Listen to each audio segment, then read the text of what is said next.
আজ বানিয়েছিলাম বাঁধাকপির রসা।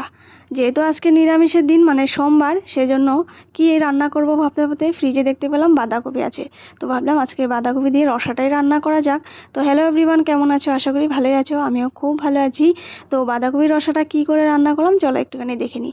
প্রথমে মাঝখান থেকে বাঁধাকপিটাকে কেটে নেব, তারপরে ভিতরে যে কচি অংশটা আছে সেটাকে নিয়ে নেব। এবার জলে ভালো করে সেদ্ধ করে নেব।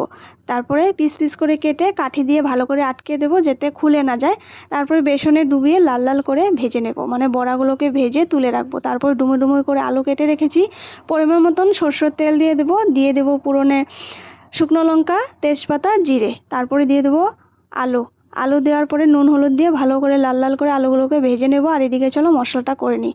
মশলাতে দিয়েছিলাম কয়েকটা শুকনো লঙ্কা, কাঁচা লঙ্কা, ধনে, জিরে গুঁড়ো, হলুদ গুঁড়ো, শুকনো লঙ্কা গুঁড়ো দিয়ে ভালো করে মশলাটা করে নিয়েছি। যখন আলুটা লাল লাল হয়ে যাবে মশলাটা দিয়ে দেবো, ভালো করে এবার কষিয়ে নেব।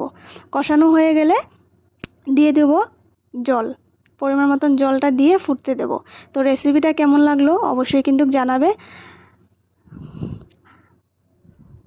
তারপরে যখন জলটা ফুটে যাবে দিয়ে দেব বড়াগুলো। এবার ভালো করে আবারও ফুটিয়ে নিলে সবার শেষে কাসুরি মেথি দিয়েছি, ঘি, গরম মশলা দিয়ে নামিয়ে নিলেই গরম গরম বাঁধাকপির রসা একদমই রেডি। তো রেসিপিটা কেমন লাগলো অবশ্যই কিন্তু জানাবে।